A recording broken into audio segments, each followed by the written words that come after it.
Je mets le générique alors. Ça marche.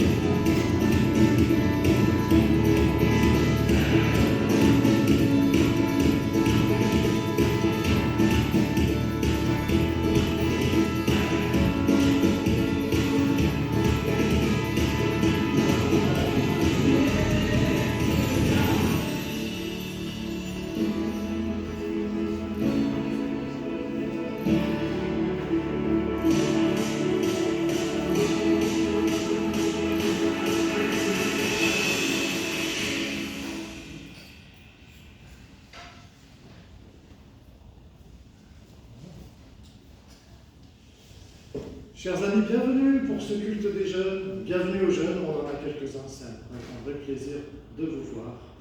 La grâce et la paix vous sont données par le Seigneur Jésus-Christ et par Dieu, notre Père. Est-ce que vous avez des sujets de reconnaissance ou de réjouissance? Moi j'en ai, parce que je suis parti à 17h du port de Nice pour le travail aujourd'hui et je suis arrivé à l'heure au culte. Donc c'est une vraie joie. Il faut applaudir le Seigneur parce que je pense que là on est vraiment à cette heure-ci un miracle. C'est ça. Donc je vous propose de chanter ce premier cantique de louange. Je te donne tout. J'ai besoin de quelqu'un pour la télécommande. Je ne sais pas qui peut me... Est-ce que tu peux me prendre cette... Ouais, tout juste là. Appuie sur la flèche du bas pour aller vers la slide suivante. Okay. Merci.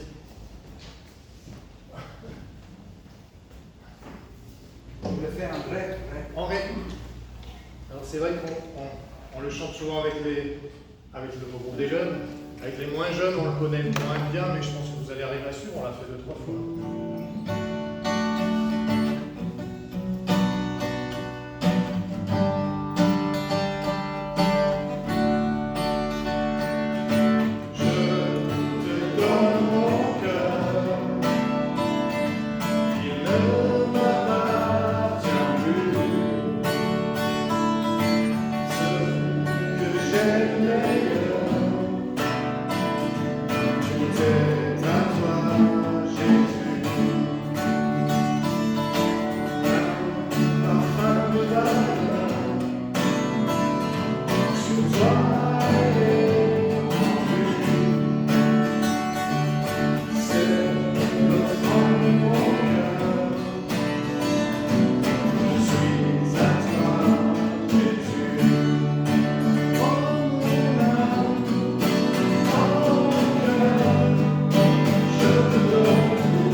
Nous te louons, Seigneur Tout-Puissant, car nous pouvons t'appeler Père. Tu tiens le monde dans tes mains, mais tu nous connais par ton nom. Tu es le Créateur de tout ce qui existe. Nous te louons pour nous avoir aimés le premier. Seigneur, nous te louons pour ta fidélité. Nous te rendons grâce pour les œuvres de ta main, pour tout ce que tu as fait parmi nous, par Jésus-Christ, notre Seigneur. Sans cesse, nous t'acclamerons et nous chanterons ta gloire. Amen. Alors, je vous invite à vous relever encore une fois pour témoigner votre reconnaissance avec le cantique suivant. Ah oui, c'était, on l'avait prévu pour les enfants, Roi des rois, Seigneur des seigneurs. Je pense que vous le connaissez aussi. Depuis le temps des colonies de vacances, l'école.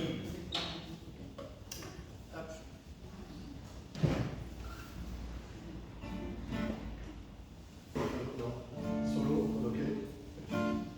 Ludwig Laetitia, vous vous en souvenez? On l'a fait hier. Il faut motiver vos parents là. Et vous nous direz s'il existe en Allemagne après aussi ce chant, d'accord? Roi des rois, Seigneur des seigneurs, gloire.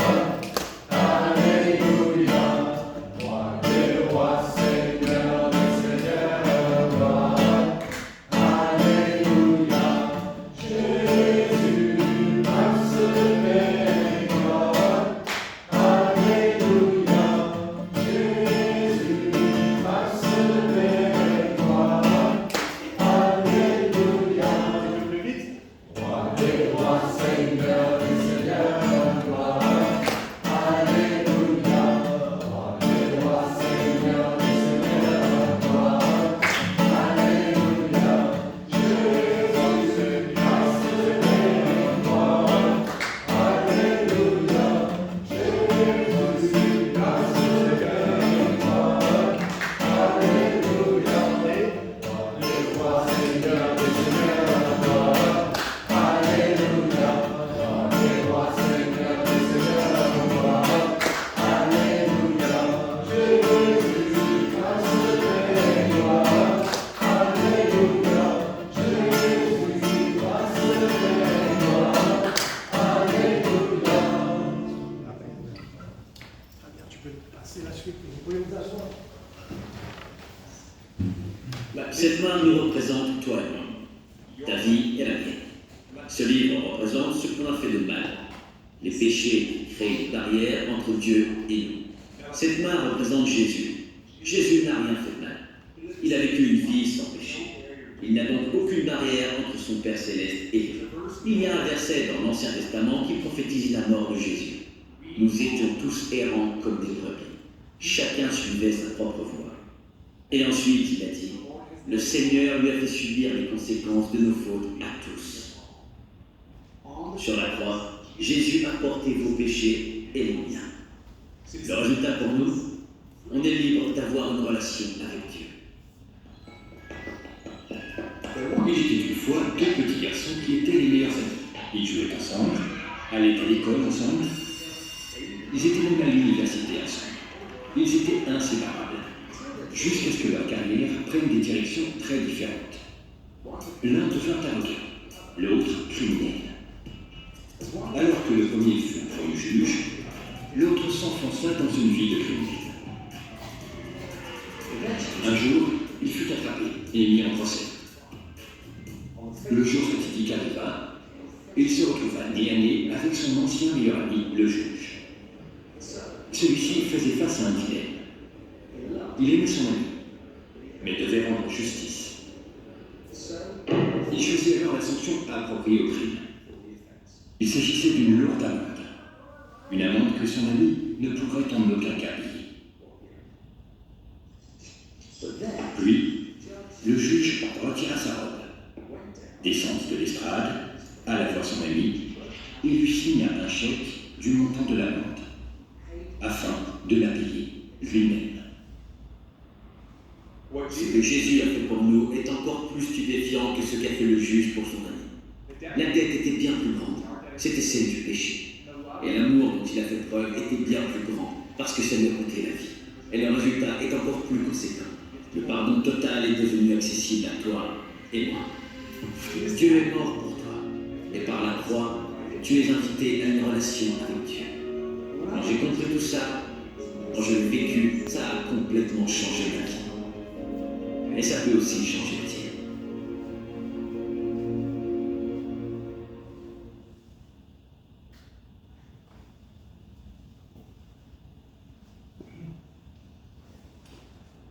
Alors le rappel de l'évangile, du message de la croix, avec la demande de pardon et l'annonce de la grâce, fait toujours partie de la liturgie traditionnelle protestante.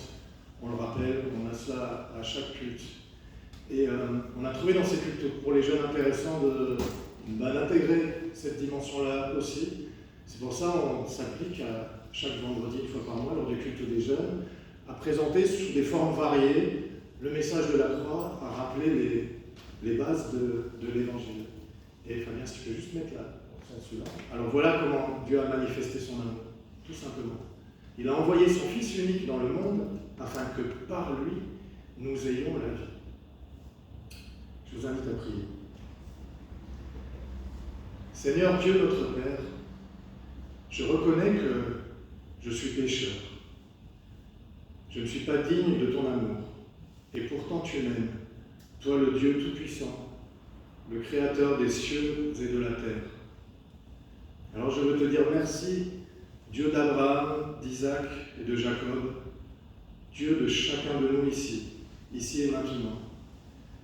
Merci parce que tu n'es pas un vague concept philosophique ou théologique, mais tu es un Dieu vivant qui agit et qui souhaite établir une profonde relation personnelle avec nous.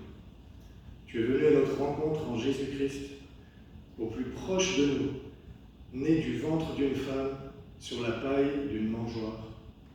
Tu nous connais mieux que quiconque, toi qui as vécu parmi nous en tant qu'homme, partageant nos craintes, nos luttes, nos préoccupations, jusqu'à sacrifier ta vie à la croix pour effacer la dette de notre péché et ressusciter d'entre les morts, nous apportant la vie en abondance. Seigneur, merci pour cette victoire. Quel incroyable cadeau. Tu nous prépares une place auprès de toi maintenant. Merci pour cette grâce. Seigneur, je reconnais que j'ai besoin de toi. Viens régner dans mon cœur. Je t'accepte comme Sauveur, Seigneur de ma vie, par le nom puissant de Jésus-Christ. Amen. C'est l'occasion de se réjouir. Donc je vous invite à vous lever avec le prochain chant.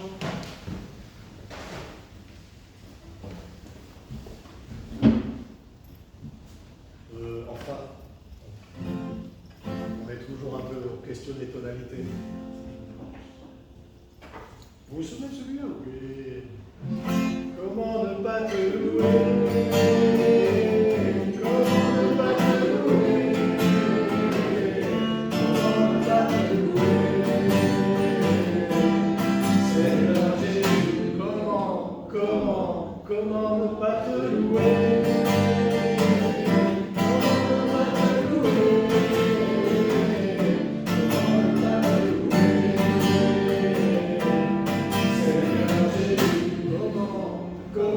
Quand je repars autour de moi, je vois ta gloire.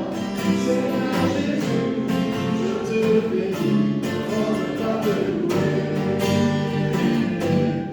Seigneur Jésus, comment ne pas te louer. Comment ne pas te louer. Comment ne pas te louer. Seigneur Jésus, comment faut répondre? Comment ne pas te louer? Comment ne pas te louer? Comment ne pas te louer?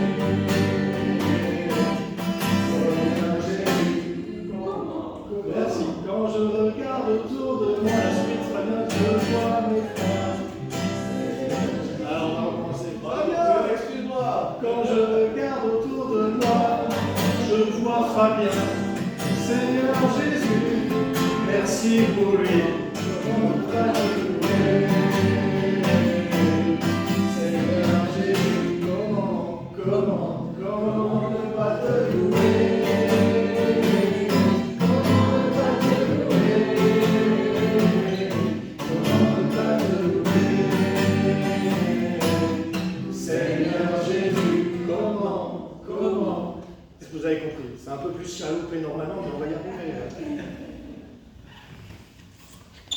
Je vais laisser la place à Stéphano pour la lecture et la prédication. Alors, Robert. Sans transition.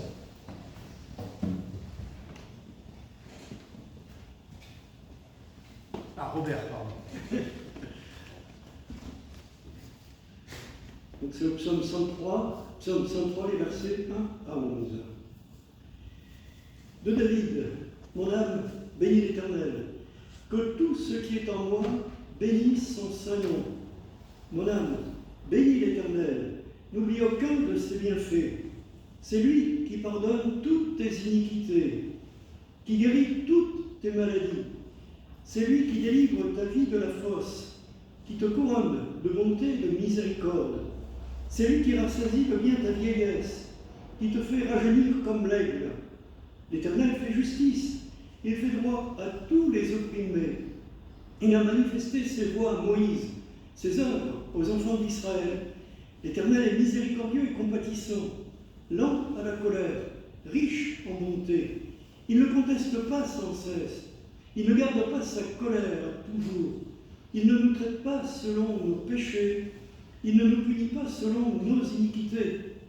Mais autant les cieux sont élevés au-dessus de la terre, autant sa bonté est grande pour ceux qui le craignent. Amen.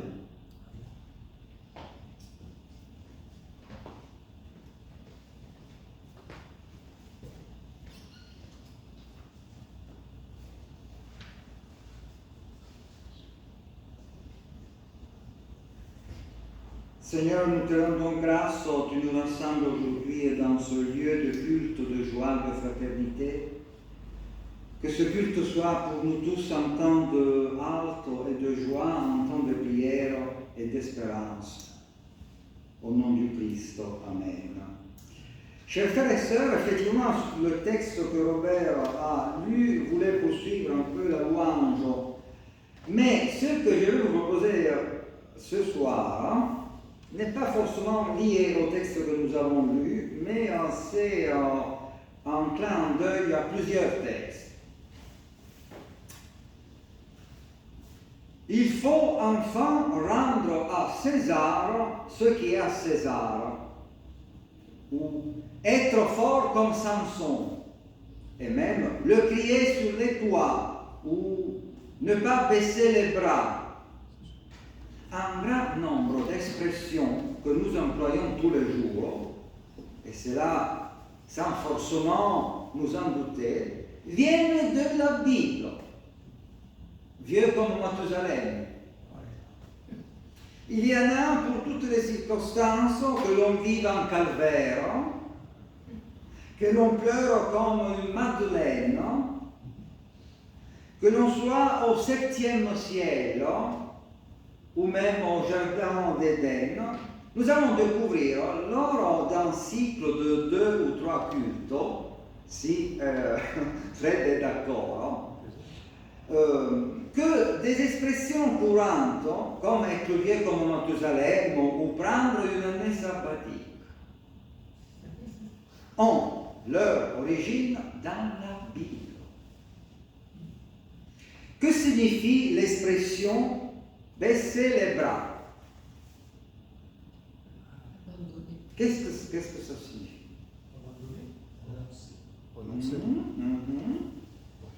Elle trouve cette expression, son origine dans un épisode biblique du livre de l'Exode.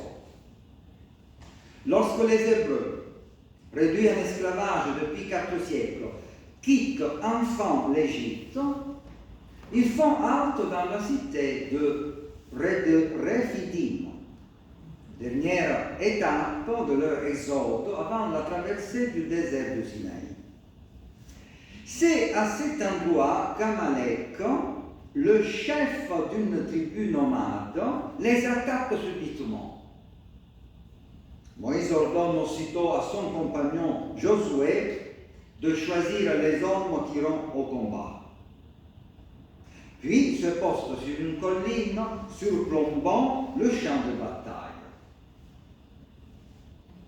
Là, il lève les bras vers le ciel pour implorer l'aide de Dieu.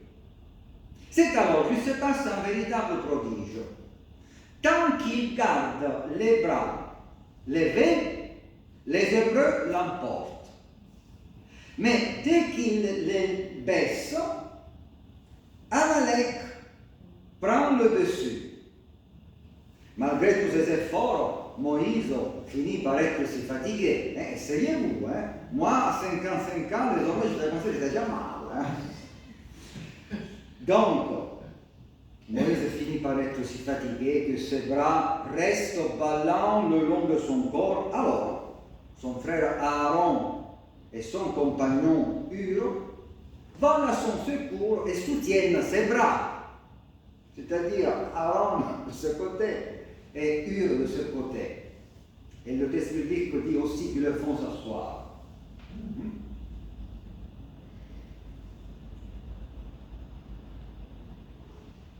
Grâce à ce soutien, Moïse arrive à tenir le bras élevé jusqu'à la tombée du jour, assurant ainsi la victoire définitive aux Hébreux. Cet épisode de la Bible a influencé la manière dont on rendait parfois la justice au Moyen Âge. Il était en effet fréquent d'utiliser des épreuves physiques pour départager des plaignants. Ainsi, si deux paysans, par exemple, affirmaient être propriétaires du même champ, on les attachait à des poteaux et ils devaient garder les bras en l'air le plus longtemps possible. Le plus longtemps possible. Celui des deux qui les baissait, le premier, devait renoncer à ce qu'il demandait. Et on pensait que cette décision était divine et donc parfaitement irrévocable. Baisser les bras. De cet ancien texte d'Exode 17. Baisser les bras signifie donc abandonner, renoncer et, comme nous venons de le dire, l'expression prend son origine du chapitre 17 de l'Exode. Être fort comme Samson. Est-ce que vous l'avez déjà entendu, cette expression française et italienne aussi? Être fort comme Samson. Vous la connaissez, n'est-ce pas? Que signifie cette expression? Je vous raconte son origine. Un beau jour, un couple, affligé de ne pas avoir d'enfant, reçoit la visite d'un ange. Ce messager du ciel annonce la naissance prochaine d'un fils qui aura pour mission de défendre Israël contre ses pires ennemis, les Philistins. Le petit garçon, nommé Samson, fait tout de suite preuve d'une force surhumaine et accomplit des exploits aussi incroyables que rocambolesques. Ainsi, il tue-t-il un lion à main nue, ou capture-t-il 300 renards auxquels il attache un flambeau allumé afin qu'ils aillent mettre le feu au champ des Philistins. Autre exploit, il tue 1000 hommes avec pour seule arme, vous savez quoi? Une mâchoire d'âne. Une mâchoire d'âne. 1000. Les Philistins n'en peuvent plus. Ils doivent bientôt se rendre à l'évidence. Jamais ils ne vaincront Samson par la force. Reste donc quoi? La ruse, dit le livre des juges. C'est tout biblique. Notre héros, qu'est-ce qui se passe? Avec la force, ce n'est pas possible. On va un peu avec la ruse. C'est aussi typique. La ruse, celle-ci prend les traits de qui? De la belle Dalila. Normalement, quand dans la Bible, il faut introduire le sujet de la ruse ou du péché, c'est toujours une femme, la protagoniste. Eh bien, Dalila vient jeter dans les bras de Samson. Notre héros en tombe immédiatement amoureux, au point d'oublier toute prudence et de lui avouer son secret. Il lui dit, mon amour, ma chérie, ma force, oui, je te le dis parce que je t'aime, réside dans ma chevelure. Devant Dalila, il craque, hein? Il dévoile tout. Hein? La perfide lui coupe alors les tresses pendant son sommeil.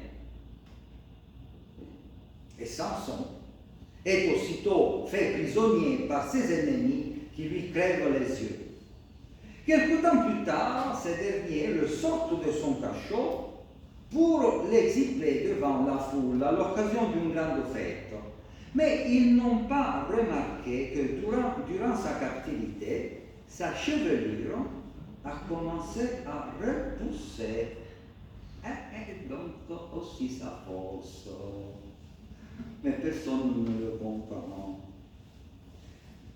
En tâtonnant durant la fête, le colosse Samson réussit à se placer entre deux colonnes, dit l'Écriture, les deux colonnes du palais, et les écarte à main nue.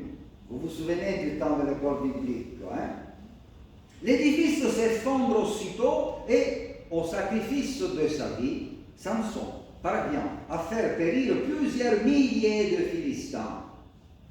En français, il existe aussi un proverbe populaire, en italien, qui dit « Samson meurt avec tous les Philistins ». Je ne sais pas si en français aussi.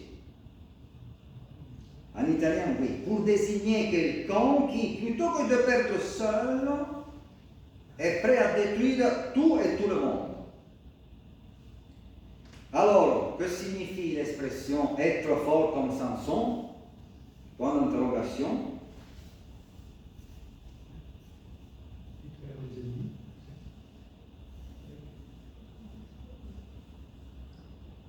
Être fort comme Samson. Avoir naturellement une force surhumaine. Troisième expression pour ce soir. Est-ce que vous avez jamais entendu crier sur les toits? L'expression crier sur les toits. Elle aussi est biblique. Connaissez-vous son origine? Le sens est s'arranger pour qu'une information soit diffusée à tout le monde. Les repas 4 par 4, il faut les crier sur le toit. Mais d'où vient cette parole? Dès ses premières apparitions publiques, Jésus rassemble des foules immenses venues écouter ce qu'il a raconté. Mais cela ne lui suffit pas. Il s'entoure également de combien de disciples? 12 apôtres, soit autant de témoins qu'il charge d'aller porter sa parole devant le monde. Et Jésus leur dira, ce que je vous dis dans l'ombre, dites-le au grand jour, et ce que vous entendez à l'oreille, proclamez-le sur les toits. Criez-le sur les toits, dit le Christ. Mais pourquoi donc crier sur les toits et pas, par exemple, sur les places, ou dans les ports, ou dans les voies publiques? Pourquoi sur le toit? Et c'est là. Cette formulation prend son sens quand on connaît l'architecture de l'époque. Au temps de Jésus, les toits, toutes les maisons, sont en fait des véritables terrasses auxquelles on accède le plus souvent par des escaliers extérieurs. Dans cette terrasse, je ne sais pas si vous êtes allé au Proche-Orient.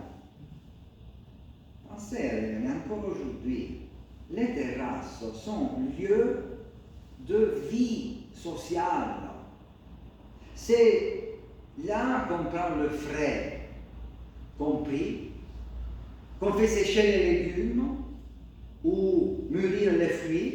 Mais c'est aussi là qu'on se retrouve le soir pour discuter en famille, entre amis ou avec les voisins de la maison à côté, disons du toit à côté, qui est effectivement une terrasse. En se parlant de terrasse à terrasse. Il n'est donc pas de meilleur endroit pour qu'une parole prononcée dans les terrasses se répète de maison en maison et fasse rapidement le tour de la ville.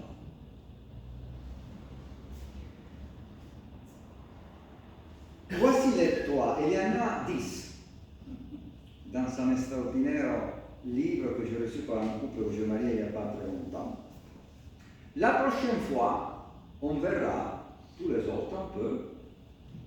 Benjamin, pourquoi le dernier enfant, on l'appelle Benjamin, Mathusalem, Calvaire et tout le reste. Je voudrais conclure avec une parole que j'ai entendue ce matin à l'occasion de la préparation du parcours Alpha 2 à Vence, à partir des conférences d'Antoine Nice, qui a écrit un livre intitulé Itinéraire spirituel. Et il a cité Martin Luther King. Martin Luther King a dit un jour, si on y réfléchit bien, finalement, Jésus n'était que quelqu'un de très modeste. Pour les historiens, il n'avait aucune importance, d'autant plus qu'il n'a pas été, comment dire, rappelé dans les livres d'histoire, comment de fois. Une personne très simple, il n'a pas gouverné sous des armées, ni il n'a pas été un grand général, ni un grand roi. Et pourtant, aucune personne humaine n'a jamais affecté l'humanité comme ce personnage finalement insignifiant. Aucun empereur, aucun général, aucun philosophe a affecté, a changé la vie de l'humanité comme Jésus-Christ. Le fait de retrouver dans les langues, au moins occidentales, toutes ces expressions qui sont vraiment racinées dans la Bible, nous disent quelque chose de comment le Christ et l'Évangile ont affecté, ont influencé la culture qui est la nôtre, de manière tellement profonde jusqu'à marquer la langue. Voilà, donc soyons vraiment pleins de reconnaissance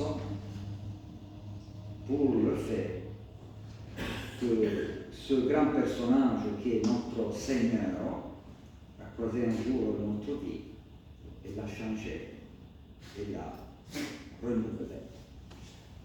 On se donne rendez-vous dans un mois avec Mathusalem, le Calvaire et Benjamin.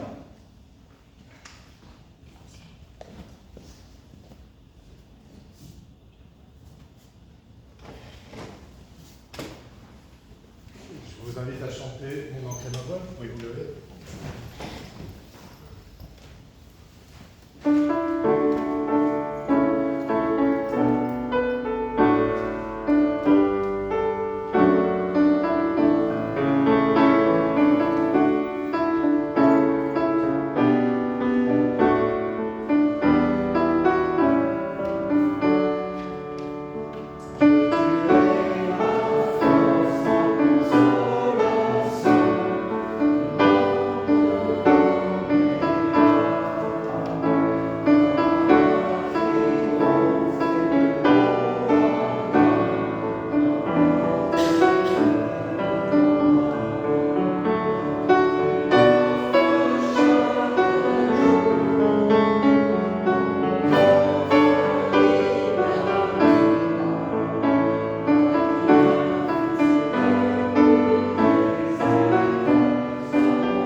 je vous laisse la parole. Alors, elles sont peu nombreuses. Il y a surtout, puisque ça se passe demain, donc demain, ici à la chapelle, à 17h, se passera le concert avec le titre Le Hautbois à la Belle Époque. Donc, hautbois évidemment, et piano par Vincent Tison et Valérie Schaeffer. Donc à 17h à la chapelle demain, organisé par les amis de la chapelle. Il y a des places, venez nombreux. Pour la semaine prochaine, est-ce qu'il y a une étude biblique le jeudi? Elle a eu, nous y étions. Le culte prochain aura lieu dimanche 2 février à 10h. Et je... Pardon? Retraite à Roquefort-les-Pins, vendredi, samedi, dimanche prochain, avec le pasteur Goubla.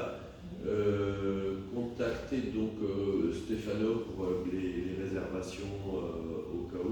Donc ça se passe à Roquefort-les-Pins, juste pas très loin de chez nous. Le thème du week-end sera l'humour dans la Bible, je crois. Oui. D'autres annonces? Jean-Marc.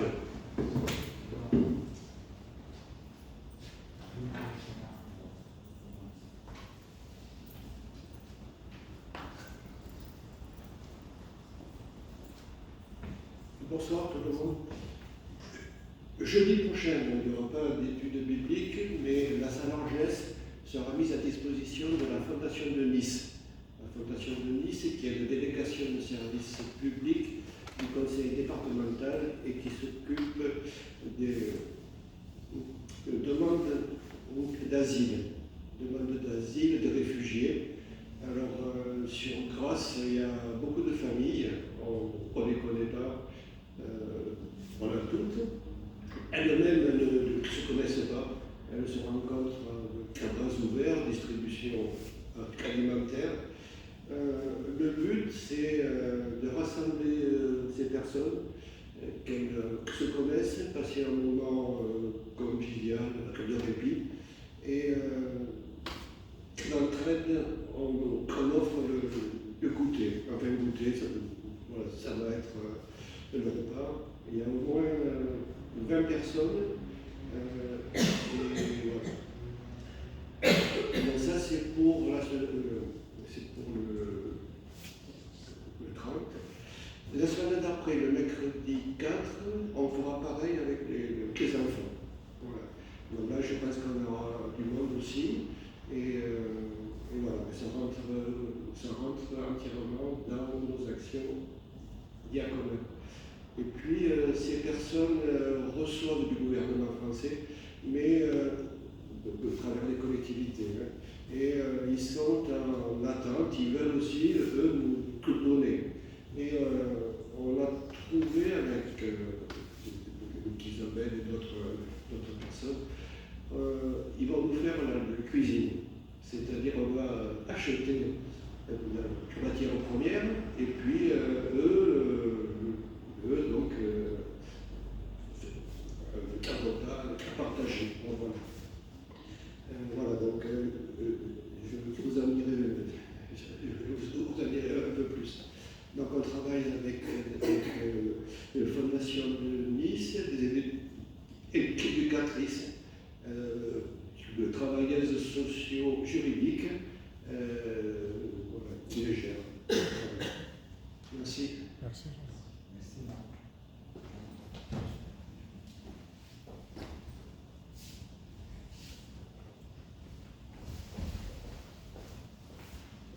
Juste deux petites annonces. Pour les repas 4x4, je suis pratiquement à 20 personnes inscrites. Donc je vais lancer au mois de mars et bien sûr ceux qui le souhaitent peuvent encore se joindre à nous. L'idée est de se réunir 4 fois dans l'année par groupe de 8 et de s'échanger, se retrouver, faire connaissance autour d'un dîner. Donc le premier dîner aura lieu au mois de mars, on en aura un autre au mois de juin, à la rentrée et on finira l'année comme ça. N'hésitez pas à venir me voir si vous souhaitez participer.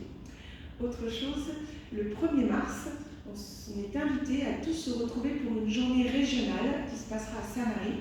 L'année dernière, on l'a déjà vécu à Aubagne, c'était Osons l'Église des possibles, et on se retrouve une deuxième fois sur Vivons l'Église des possibles. C'est une journée entière de partage avec toute la région, avec des ateliers, des intervenants et des échanges pour repartir avec plein d'idées pour faire vivre l'Église aujourd'hui. Donc n'hésitez pas aussi à venir vers moi, moi j'y serai et on peut covoiturer et y aller ensemble. N'hésitez pas à vous inscrire. Merci.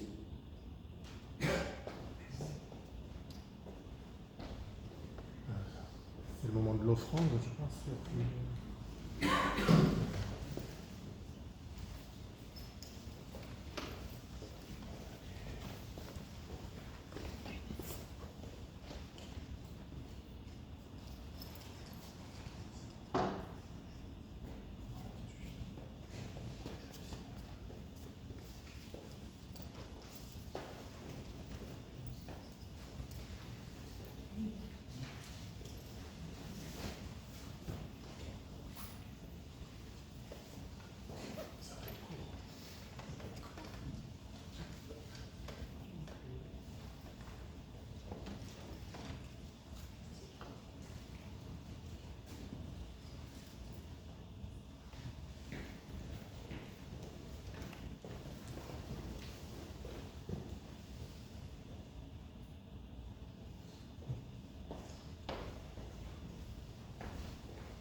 Ce matin, j'ai trouvé dans un éphéméride biblique une prière d'intercession pour aujourd'hui.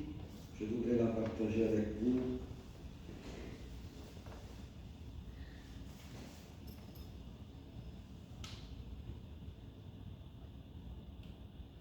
Donne ton pain, Seigneur, à ceux qui ont faim, et donne faim de toi à ceux qui ont du pain. Car toi seul, Seigneur, peux rassasier notre désir. Donne ta force à ceux qui sont faibles, et donne l'humilité à ceux qui se croient forts. Car toi seul, Seigneur, est notre force. Donne la foi à ceux qui doutent, et donne le doute à ceux qui croient te posséder. Car toi seul, Seigneur, est la vérité. Donne confiance à ceux qui ont peur, et donne ta crainte à ceux qui ont trop confiance en eux. Car toi seul, Seigneur, soutiens notre espérance. Donne la lumière à ceux qui te cherchent, et garde dans ton amour ceux qui t'ont trouvé, pour qu'ils te cherchent encore. Car toi seul, Seigneur, peux combler notre amour. Et nous voulons chanter ensemble la prière du Seigneur Jésus-Christ, notre Père qui est aux cieux. Amen.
Que l'amour de Dieu notre Père, la grâce du Seigneur Jésus-Christ et la communion du Saint-Esprit soient et restent avec vous tous, avec vos proches.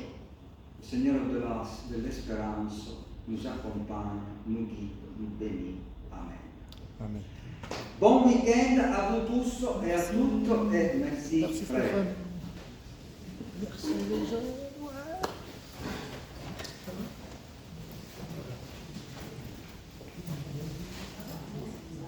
Ouais.